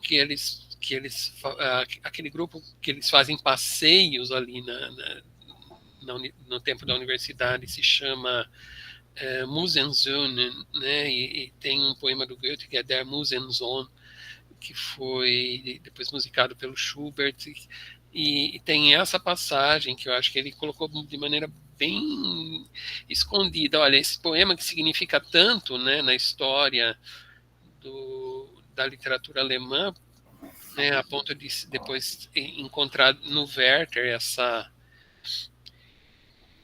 esse, né, de ilustrar no Werther, de servir ali no Werther para marcar esse momento crucial, né, esse poema que ele veio de uma maneira quase assim reverente, né, de repente é meio que demonizado pela música do Adrian, né, então, e isso no mesmo impulso de especular os elementos. Então acho que assim, tem várias relações, mas é como Thomas Mann sempre faz de uma maneira muito sinuosa, né? Muito, não é assim uma coisa que ele pega para colocar de maneira assim muito evidente, assim, né? Você tem que ir garimpando ali, né? Acho que é um pouco por aí, assim. Não sei se o Marcos quer acrescentar alguma coisa. Não? Não, é isso mesmo. Tem uma outra pergunta aqui, né, Cláudia? Mas agora eu acho que é o Alejandro, professor, que ele tinha levantado a mão primeiro. Sí, boa tarde. Bom, excelente o curso. Eu lembro o curso de Luisa, porque eu fiz o curso anterior, que foram umas 6 aulas que tivemos que ler mesmo um texto realmente muito extenso. Eu queria perguntar, na Montanha Mágica, apesar da doença, da solidão, eles falam a vezes com uma mulher que a verdade não existe, bem, por que não aparece a possibilidade de um contrato fáustico na Montanha Mágica, apesar da situação tão íntima, tão difícil que tinham os personagens? Por que haja que ele guardou essa carta para outro texto? Você diz por que ele não retomou essa ideia naquele momento da Montanha Mágica de 1904, ou você diz em geral? Não, me refiro na Montanha Mágica, porque uno podría pensar que en ese lugar, en ese espacio tan reservado, en ese hotel, en esa clínica, eles podían haber invocado para manter a saúde, para manter a potência. Entendo. Eu acho, bom, aí é minha leitura, né? Eu acredito que, inclusive, tem um momento da Montanha Mágica que ele fala em pacto, né? Ele fala que existe um pacto entre os lá de cima, só que não é um pacto fáustico, né? É só um pacto que você tem que fazer com o fato de você abdicar com a vida lá de baixo para viver a vida lá de cima, e que isso era um pacto entre todos os moradores que viviam na horizontal, né? Só que eu acho que esse pacto, na questão da Montanha Mágica, não poderia ser um pacto fáustico, porque, na verdade, o processo que o Hans vive na montanha é um processo oposto a um processo de pacto fáustico, porque a partir do momento... O Hans tem as questões dele com morte, ele tenta entender as questões da vida e da morte, né, do que é estar aqui, do que é passar, etc., ele só entende isso como ele entende, na minha opinião, porque ele não faz um pacto, porque ele vai buscar as respostas sozinho e vive os altos e baixos desse processo, que se parece com um processo de formação, por mais que seja um processo super sui generis, né? Mas é um processo formativo que é oposto a um processo de um pacto fáustico, por exemplo, porque no pacto fáustico, você, a partir do momento que você firma o pacto, você está... vamos dizer, claro, depois você vai pagar por isso, né? Mas você está se livrando das dificuldades do processo, dos altos e baixos, vamos dizer assim, né? O Adrian faz o pacto e a partir do momento que ele faz o pacto, ele tem garantido de que em 24 anos ele vai compor coisas muito supremas. E o Hans não tem garantia de nada disso, né? Ele vai vivendo o caminho dele, tropeçando, caindo, levantando e aprendendo as coisas, que eu acho que, na verdade, o Thomas Mann expressou também o desejo, né, de escrever um romance de formação, né? Também por tudo que tinha acontecido entre o começo e o final da Primeira Guerra Mundial. Então, eu acredito que, nesse sentido, incluir a ideia de um pacto fáustico anularia justamente o desejo que ele tinha de escrever uma história de formação, né? Isso dito, existe um elemento diabólico na Montanha Mágica. Não existe um pacto, mas, por exemplo, ele fala muito no momento que ele está falando do grande tédio, ele fala no diabo do tédio, por exemplo, né? Que é algo que depois vai acabar na guerra, que é algo que também acontece. A gente vê esses elementos também no Dr. Fausto, em dado sentido. Tem um momento em que o Adrian está sendo atacado por melancolia profunda, e ele fala do diabo, daquela melancolia, do fato de ele não estar fazendo nada. Então, existem elementos diabólicos, assim, até de certa forma, né, ele associa, em um momento ou outro, algumas coisas do NAFTA e do Settembrini a pensamentos diabólicos, né, e a gente sabe que as duas ideias extremas dos dois vão acabar tendo consequências, né, diabólicas, por assim dizer, né, não só do NAFTA, no NAFTA, inclusive, tem, né, no momento do Círculo Creatives, tem momentos que parece o NAFTA falando, tem até um personagem que é pequenininho, igual o NAFTA, mas do Settembrini, por exemplo, né, a maneira como ele fala de darwinismo social, essas coisas, são ideias também que vão acabar descambando, né, no pacto futuro da Alemanha, eu acredito, e eu acho que não por acaso a figura dos serenos é uma figura que se parece muito com a do Settembrini em vários sentidos, justamente porque esse ideal de formação e esse ideal, né, de iluminismo, né, a gente sabe também por obras como Dialética do Esclarecimento, são ideais que, de certa forma, não foram suficientes diante disso, né, e se colocou depois a questão, o que fazer com tudo isso, né, o que fazer com essas ideias quando elas só representam a falha, né, então, eu acredito que por isso, e também pela história da composição da Montanha Mágica, que na verdade não era nem para ser um romance, né? Era para ser uma obra, um contraponto cômico, A Morte em Veneza. Eu acredito que ele não começa também como uma obra pactária, né? Enfim, não sei se respondi o suficiente. Luísa, mas apesar disso, muito boas suas explanações, perfeitas. No texto do Thomas Mann sobre a Montanha Mágica, a ideia central é de que o Hans Castorp faz um pacto, né? Ele faz um pacto com o Another World, outro mundo. Faz um pacto com a morte, com a doença. Né? Na palestra que o Thomas Mann fez em Princeton sobre a Montanha Mágica. Então, o elemento central dessa palestra é a ideia do pacto. Mas eu acho que você pacto no sentido figurado, assim como o Antônio Cândido fala que o Reobaldo faz um pacto também, mais ou menos nesse sentido, ele faz um pacto consigo mesmo. E eu acho que você mostrou uma resposta ao Alejandro, a economia estética da Montanha Mágica não permitia que se integrasse ao enredo um acontecimento que foge do realismo da Montanha Mágica, porque a ideia do pacto ela abre uma dimensão muito quase que metafísica no Dr. Fausto. Thomas Mann ele conviveu 40 anos com a ideia de fazer uma obra fáustica. O filho dele, 10 anos antes, publicou o Mefisto, que é um pacto do Höfgen, que é um ator, com o mal, com o diabo, no caso com Hermann Göring. Isso também foi um estímulo para Thomas Mann. Voltou àquela ideia que ele teve em 1904, quando ele estava em Palestrina, nos Montes Sabinos, na Itália. A cidade chama Palestrina. É Palestrina. Ele teve uma visão. Ele teve uma visão que é a visão que o Adrian Levaquin tem também quando ele vai para lá com o amigo dele, o Schildknapp. Ele delirou, teve um sonho e apareceu um diabo para Thomas Mann. Isso tem também nos Buddenbrooks. O Christian Buddenbrook, ele fala isso. De vez em quando eu sonho e aparece o diabo.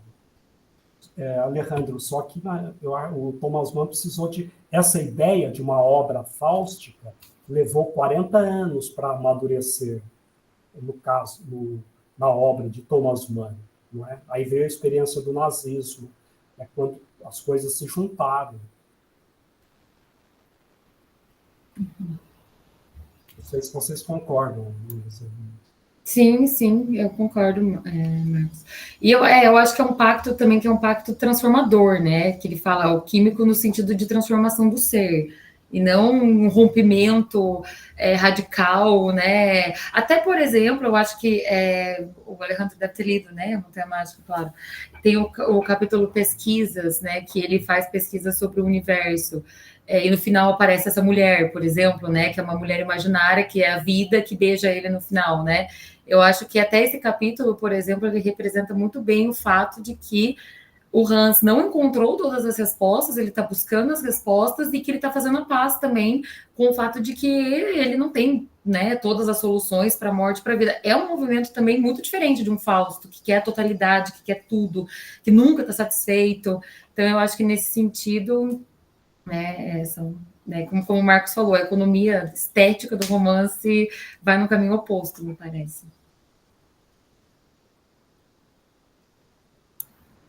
Luísa, pode ler a próxima? Pode. Acho que essa próxima aqui é para você e para o professor Mário. Ó. Eu imagino. Alguma ligação da figura do diabo do Dr. Faustus com o Baldander do Simplicíssimos? Li ambos os livros no mesmo ano e não consegui deixar essa ligação de lado, em especial as transformações feitas no pacto. Você quer falar, Mário? Pode falar. Bom, eu nunca tinha pensado nisso. Eu vejo assim, bom, eles se transformam, né? Eles ficam se transformando, mudando de forma, mas eu não me lembro de ter me passado algum dia pela cabeça essa eu teria que pensar um pouquinho e voltar a ler, inclusive, as cenas, porque eu acho que eles têm funções diferentes dentro do romance, né? De cada romance, essa transformação, essa coisa que acho que no Baldander, no Simplicíssimos, tem mais a ver com a ideia de inconstância, né, que perpassa o romance durante, né, as coisas se transformam o tempo todo. Mas eu teria que pensar um pouquinho mais, eu não sei. Mas é uma observação interessante, Mário. Não, sim. O diabo, ele é Beilandas em alemão, é logo uma coisa diferente. Ele vai mudando de forma. Então, é a inconstância no romance dos... Mas o diabo também é Beilandas, quando ele vai conversar, né? Ele é o Schleppfuss, como a Luísa falou, ele é o Adorno, ele é Gustav Mahler, ele é um cafetão. Então, é interessante essa associação. Mas são funções diferentes, como você disse. Quem fez a pergunta? Foi o Henrique. Henrique, né? A verdade. Tem também, não, voltando para a Montanha Mágica, mas nesse livro também tem aqui o capítulo sobre a Montanha Mágica, ele faz algumas aproximações da Montanha Mágica com os Simplicíssimos daí. Não necessariamente com o Dr. Fausto, mas ele mostra até uma outra frase que são parecidas, assim, e uma certa questão humorística também, que eu achei bem interessante, que quando eu li os Simplicíssimos eu não pensei. Eu sei que era um livro que o Thomas Mann gostava muito, mas nunca tinha pensado nisso também, essa associação. Mas é sem dúvida uma boa pergunta. Eu acho que merece um momento para a gente investigar isso. Acho que entre todas as referências que já tem dos Simplicíssimos, né, no Dr. Fausto, eu acho que essa talvez seja uma possibilidade mais oculta que não tinha me ocorrido até agora. Luiz, eu achei interessante quando você ressaltou o aspecto de que, apesar de toda essa temática, é o livro da dor, é muito pesado, Dr. Fausto, é muito opressivo, é muito sinistro. É um livro sobre o nacionalsocialismo. Apesar de tudo isso, você disse que tem uma certa comicidade, eu acho que tem toda a razão. Uma das leitoras mais argutas de Thomas Mann, e que escreveu textos extraordinários sobre Thomas Mann, é uma mulher chamada Käthe Hamburger. Käthe Hamburger. Ela é uma intelectual muito importante. Ela fugiu logo em 1933, ela foi para a Suécia. E ela foi acompanhando, ela já havia escrito textos magistrais sobre a Montanha Mágica, depois, sobre praticamente todas as obras do Thomas Mann. Quando saiu o Dr. Fausto, ela fez uma crítica negativa que magoou profundamente Thomas Mann. E Thomas Mann achava que essa crítica negativa foi uma vingança dela, porque houve um encontro e ele não, depois da guerra, e o Dr. Fausto tinha acabado de sair, e Thomas Mann não deu muita atenção para esta jovem crítica. E ele escreveu para ela. E ela ficou, por sua vez, muito magoada. Ela falou: Herr Doctor, onde o senhor destaca a cabeça? Eu não estou... Ela falou: não foi porque o senhor não me deu atenção. Eu acho que no Dr. Fausto não tem... Ela não usou uma palavra comicidade, como você usou. Ela diz: não tem humor. Na verdade, Luísa, Mário, tem muito humor no Dr. Fausto. Foi uma falha dela. Tem momentos de humor em várias personagens. A maneira como Thomas Mann, ele, desde os Buddenbrooks, mas na Montanha Mágica também, ele dá nomes para as personagens, aquelas mulheres que ficam ao lado do Adrian Levaquin, Kunigunde Rosenstiel, a Meta Nakedai, aquele monsenhor com o qual o Serenos conversa muito, Hinterpförtner, tem muito humor na montanha. É claro que, comparado com o Eleito, ou com o Felix Krull, que o Mário traduziu, é muito menos humor, mas tem também. Então, esse foi um ponto bastante importante. Quando o Thomas Mann leu a crítica de que o Dr. Fausto não tinha humor, dessa Käthe Hamburger, que se tornou uma das pessoas mais renomadas na filologia sobre Thomas Mann. Mas, pensando bem, tem sim humor, ou comicidade, como você disse. A gente tem uma cena muito engraçada, que é aquela quando ele vai visitar o médico e encontra o médico dentro do caixão, né? Por exemplo, aquele lá... O diabo vai afastando os médicos dele. Eles vão morrer, o diabo vai... E quando aquele amigo dele, o Schildknapp, a personalidade dele é descrita também, eu não vou reconstituir aqui a personalidade dele, mas também tem os momentos humorísticos. Schildknapp. A própria forma como Serenos descreve Institores, que é aquele personagem que eu tanto insisto, né, Marcos, desde que eu fiz a sua disciplina. A forma como o Serenos descreve Institores é muito, muito sagaz e muito irônica mesmo.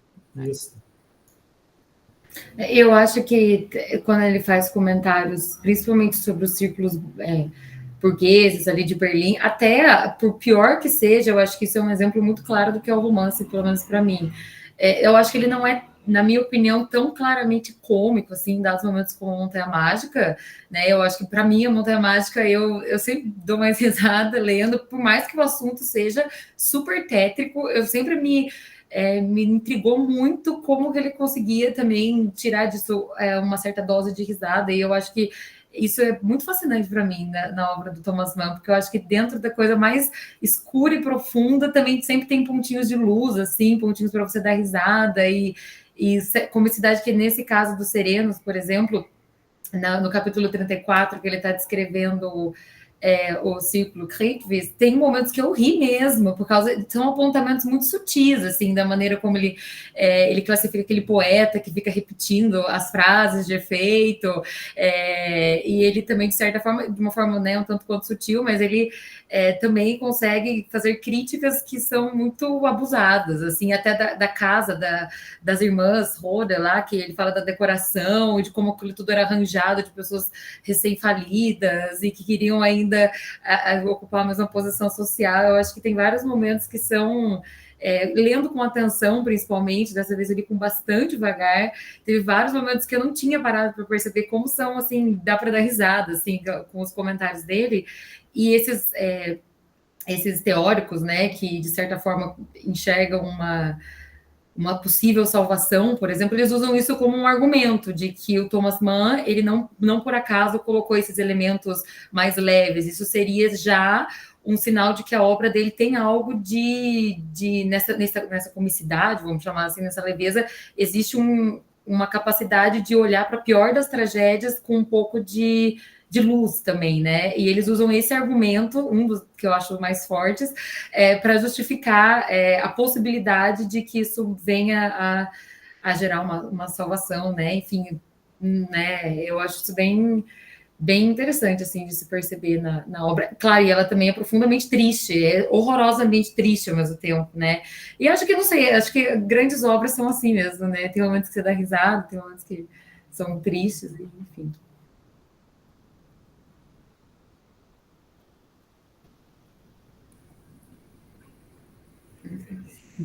Acho que é uma das poucas vezes hoje, uma exposição sobre Thomas Mann, em que o expositor ou a expositora não lembra a presença do Brasil no romance. É verdade.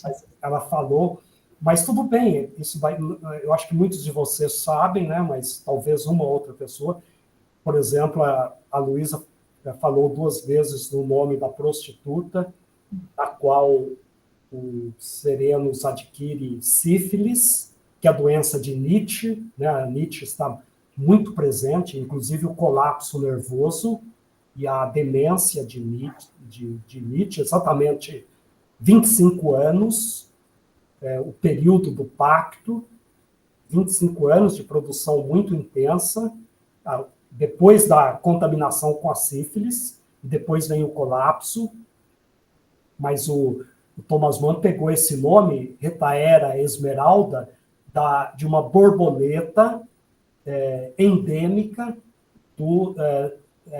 da região onde a mãe dele nasceu, que é a cidade de Paraty, que é a região de Paraty, né? Então, isso é muito... as pessoas insistem muito nisso, mas a Luísa, ela não... o que é ótimo também, ela não lembrou isso, e, no entanto, eu estou lembrando agora, né? Eu esqueci, Marcos, desculpa. Eu fiquei com medo de falar muito. O afundamento de um navio brasileiro, né? Tem um momento em que o Thomas, muito ironicamente, Mário, também é humor, o Sereno Saitblum fala, eu li hoje que as nossas forças armadas afundaram um vapor brasileiro. E isso me dá muito orgulho das forças armadas alemãs. Bom, o Brasil não era nenhuma potência na guerra, né? No princípio, não tem motivo nenhum para orgulho. Foi quando o Getúlio Vargas declarou também guerra à Alemanha, né? Então, e eu ia comentar, Marcos, que nessa maravilha, né, que é o Fausto e a América Latina, né, a Irene não está aqui, que na apresentação dela ela disse, eu juro que eu li outros livros além desse. Há um ensaio aqui que é justamente sobre essa chave para a recepção brasileira do Dr. Fausto, né, Retaera esmeralda, a borboleta brasileira, uma chave para a recepção brasileira de Dr. Fausto, que é interessantíssimo também. Né? Tem um livro da escritora portuguesa também, Deolinda Gerson, que é o Regresso de Júlia Mann a Paraty, né? Ela lançou recentemente também, em que ela conta. Luísa, eu tinha uma pergunta. Eu estava pensando, acho que uma vez a gente chegou a conversar sobre o Erich Auerbach, e agora me ocorreu o seguinte, será que... eu não li tantas vezes assim o Dr. Fausto, mas será que nas citações, na presença do Goethe no Dr. Fausto, também não existe um caráter cômico, um pouco satírico, que mostra uma certa assim, insatisfação pela forma como os nazistas se apropriaram da figura do Goethe, né? Que eu acho que isso fica muito evidente no Erich Auerbach, no ensaio que ele escreve, num capítulo de Mimesis, que ele escreve sobre... Será que é o de Mimesis? Eu não lembro agora. Que eu acho que está no Erich Auerbach, né? Uma certa insatisfação com essa apropriação da figura do Goethe pelos nazistas. O que você acha?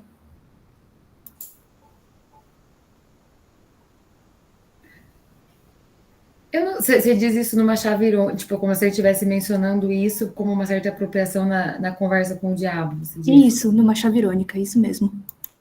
Olha, não sei se dizer numa chave irônica, né? De insatisfação. Não sei, Marcos, o que você acha? Você tem uma...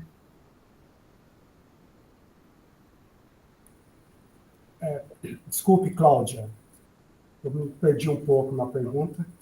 Desculpa, professora, eu ia perguntar se será que não tem uma representação, uma apropriação um pouco irônica, uma incorporação, né, um pouco irônica do Goethe, das obras do Goethe no Thomas Mann, que tem uma certa insatisfação com a forma como os nazistas se apropriaram da figura dele, né? Certo. Não, eu acho que de todos os escritores alemães, o Thomas Mann é o que teve a recepção mais positiva, afirmativa da obra de Goethe, e mais produtiva. O Goethe é, para Thomas Mann, um grande aliado na luta em todos os aspectos contra o fascismo. Não só contra o nazismo, mas contra toda a extrema-direita. Goethe é, para Thomas Mann, incondicionalmente. Ele é acusado, por isso, de fazer uma leitura um pouco mais forçada e ingênua de Goethe. Mas ele lê de maneira fundamentada e ele conhecia com uma profundidade assim ímpar a obra de Goethe. Toda a obra de Goethe está mobilizada em Thomas Mann para fazer frente ao fascismo. Em Auerbach é um pouco diferente. No último capítulo de Mimesis, Auerbach tinha uma admiração também incondicional por Thomas Mann.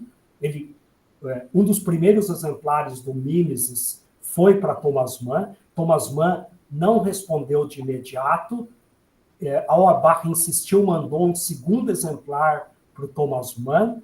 Aí Thomas Mann respondeu com uma carta dizendo que gostou muito do que leu. O ensaio do Auerbach, por exemplo, sobre o romance medieval francês, Adão e Eva, também, a peça, ele comenta e fala como foi importante isso, mas Auerbach, aí sim, Auerbach é diferente, né? Ele faz subrepticiamente críticas muito sérias e muito injustas a Goethe. Por exemplo, dizer que Goethe, a democracia não deitou raízes profundas no solo alemão, como deitou no solo inglês ou francês, em parte por culpa de Goethe. E, portanto, Goethe seria culpado também pela vitória do nacionalsocialismo. Auerbach, ele diz isso, ele insinua isso. Thomas Mann jamais. A visão de Thomas Mann, de Goethe, é de um grande humanista e que, portanto, visceralmente contra toda forma de fascismo ou neofascismo. Eu acho que também, Cláudia, o Lot in Weimar, que o Goethe faz um discurso, né? E ele fala também sobre os possíveis, meio antevendo, até parece, claro, né? O Thomas Mann escreveu em 39, mas publicou em 39, mas tem também uma crítica já implícita aí de onde as coisas poderiam acabar. Eu não sei se no Dr. Fausto especificamente, né? Eu nunca parei para pensar nisso, mas em Lot in Weimar eu acho que isso é muito claro, assim, muito claro. Obrigada, Luísa. Obrigada, professor. Foi esclarecedor. E falar nisso, gente, este ano, o ano passado, se comemorou o primeiro centenário da Montanha Mágica, né? Esse ano, Mário, não sei, mas esse ano são 100 anos do livro citado pela Luísa. Qual livro, Luísa? Que está fazendo 100 anos. Um dos livros, agora vocês vão saber qual, mais medíocres e mais funestos já Mein Kampf. da humanidade. Mein Kampf completa exatamente agora 100 anos. Este é um livro medíocre, extremamente. Não sei se vocês já leram, mas é de uma superficialidade gritante, né? Obsessiva. É absolutamente horrível. Quando começaram a circular de novo, as preocupações que o livro ia cair em domínio público e podia voltar a ser publicado por qualquer pessoa, por qualquer editora, né? Ficou uma preocupação se ele ajudaria a disseminar muito de novo aquelas ideias. Eu acho que ele é tão difícil de atravessar que eu não sei se alguma pessoa não vai procurar alguma coisa mais fácil de ler para se inspirar nas suas atrocidades do que naquele livro. Porque ele eu li o livro inteiro e é uma leitura extremamente penosa. Assim, É um feito você ter lido. Você é um grande leitor, né? Um dos maiores leitores que há no Brasil. E agora a gente fica sabendo que eu li muito, porque o autor que eu estudei, o Günter Grass, ele alude várias vezes ao Mein Kampf. E é insuportável de ler aqui. É absolutamente insuportável. Assim. Enfim. E a gênese do Dr. Fausto, que a Luísa disse que está esgotado, está sendo traduzido de novo. Logo sai uma nova tradução. Então, vai ser uma coisa muito boa. Porque quando eu procurei para comprar, estava caríssimo, eu abdiquei. Aí alguém me mandou em PDF, alguma coisa assim, mas estava muito caro. Né? Uhum. Mas, em alemão é fácil de achar até, mas em português... Assim. Mas estava fazendo falta, realmente. Realmente fazendo falta. Virá uma bela tradução. O que eu acho interessante, né? Você falou da opacidade assim, do Adrian. Eu acho o Serenos uma personagem também meio difícil. Ele parece muito transparente, mas tem essa coisa, né, dele dizer, fico meio orgulhoso com a técnica alemã, afundamos um navio. E tem uma hora que ele usa a palavra Lebensraum, né, que é uma palavra que ficou muito marcada. Tem alguns momentos assim que ele... Mas assim, o Thomas Mann, quando fez a figura dos Serenos, ele está pensando naqueles humanistas alemães, em torno da figura ali do Ulrich von Hutten, e ele se baseou muito na biografia do Hutten, escrito pelo Strauss, né?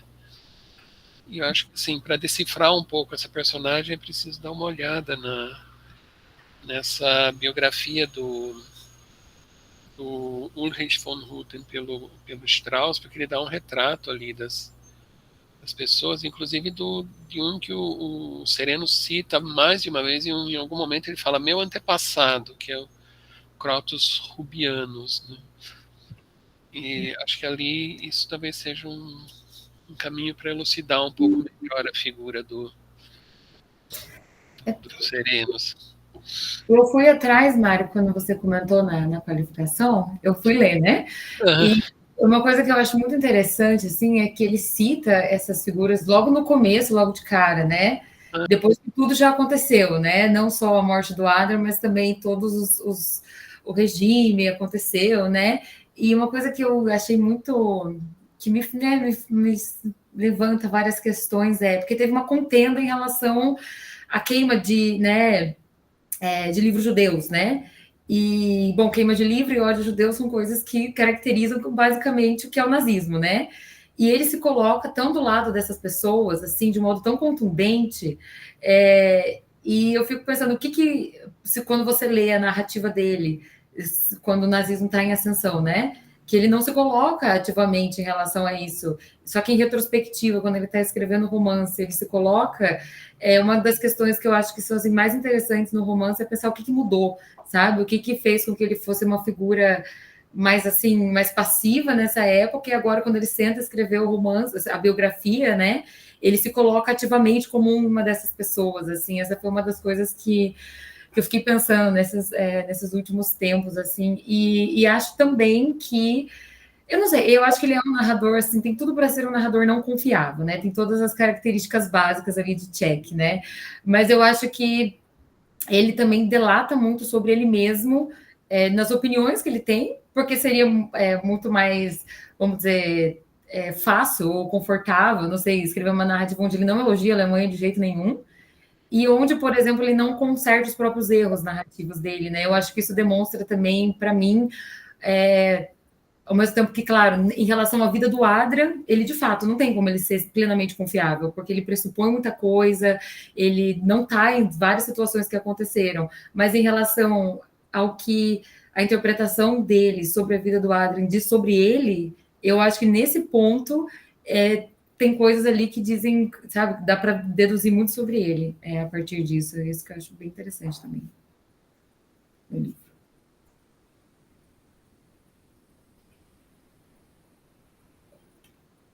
Mais perguntas? Podemos... Nós estamos nos aproximando do final, mas se alguém quiser fazer mais alguma observação, senão a gente pode fechar a apresentação de hoje. É Reuchlin, né, Luísa? Crotos, Reuchlin... Né, em cuja tradição o sereno se coloca. Crotos e Mutianos também tem um... nem todos que ele cita aparecem, quer ver? Donheim, Mutianos e Urban Hesse. E Reuchlin também. Mas isso é bem, acho que para a maioria das pessoas é um ponto bastante, muito, um detalhe. Agora, o Thomas Mann, quando saiu, ele cometeu alguns erros, o Dr. Fausto, e os leitores mandaram para ele cartas falando, olha, aqui tem uma contradição. E é engraçado que o Thomas Mann respondia e anotava no seu diário assim, eta serenos desatencioso. Thomas Mann, mas ele atribuía o erro para os serenos. Que falta de atenção dos serenos. Eu não sei, Marcos, a minha impressão, lendo outras vezes a obra, eu tenho cada vez mais forte para mim a impressão de que essas contradições, elas justamente fazem a figura do sereno ser possivelmente, vamos dizer, realista, talvez, ser justamente o esforço de alguém que está tentando entender, mas está tentando entender tanto que às vezes ele comete contradições e faz ligações que demonstram mais o desejo dele de entender do que propriamente um estabelecimento de uma ligação com a realidade. Claro, eu acho que é um romance que tem muita... A primeira vez que eu li, eu confesso que eu fiquei meio depressiva, eu achei bem difícil, porque tem muita coisa, tem muita coisa que você tem que saber para entender em profundidade. Então, é claro que pode alguma coisa ter escapado, né? Mas eu duvido muito que tantas contradições teriam escapado, assim, sabe? E eu acho que a essência dos Serenos está no fato dele ser uma contradição ambulante, assim. Por exemplo, a figura que ele é e a figura que ele diz ser, né? Quando a gente compara com o estilo com que ele escreve, são coisas completamente opostas. Ou, por exemplo, o fato dele falar de determinadas obras clássicas, de falar mal de literatura inglesa, mas num determinado ponto ele cita Sterne. Então, assim, tem várias contradições no discurso dele que eu acho que tornam a personagem dele muito mais rica, assim, do que se ele fosse, sabe, plano, assim, sem erros, sem contradições, enfim. O Thomas Mann escreveu esse romance no exílio. O fato dele ter estado no exílio foi criticado ferozmente dentro da Alemanha. O Serenus é um adepto da imigração interior. Em vez de fugir para o exterior, ele migra para o seu próprio interior, ele se fecha em si.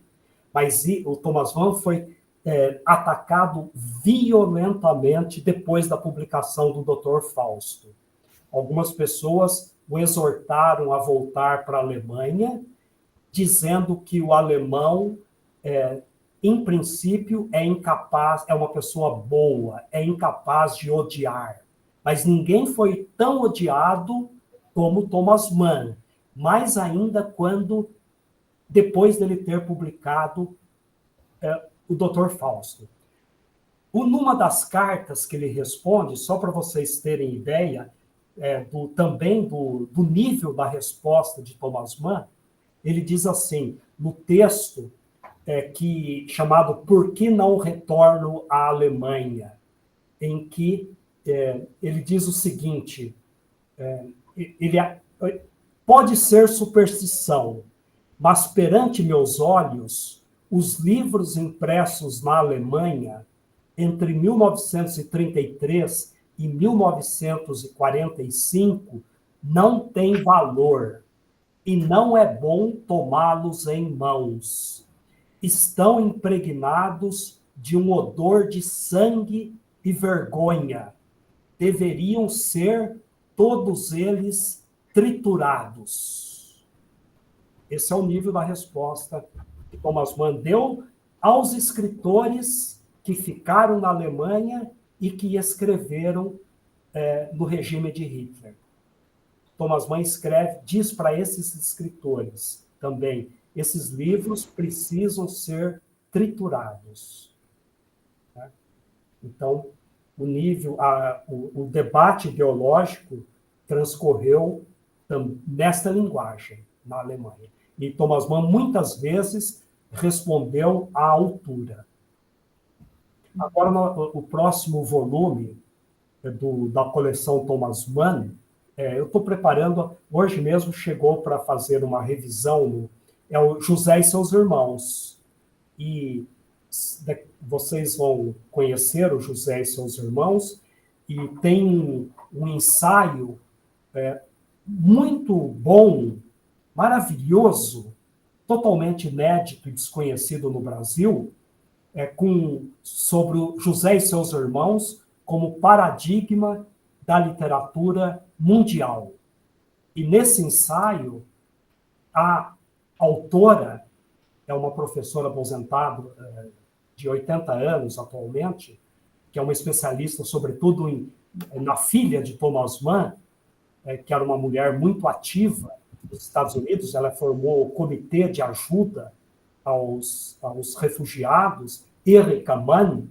Ela reconstitui, para entender bem o José, também toda a recepção do Dr. Fausto.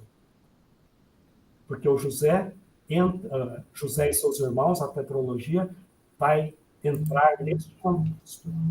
Então, vocês aguardem que virá uma novidade aqui muito enriquecedora da recepção de Thomas Mann no Brasil, inclusive em relação ao Dr. Fausto.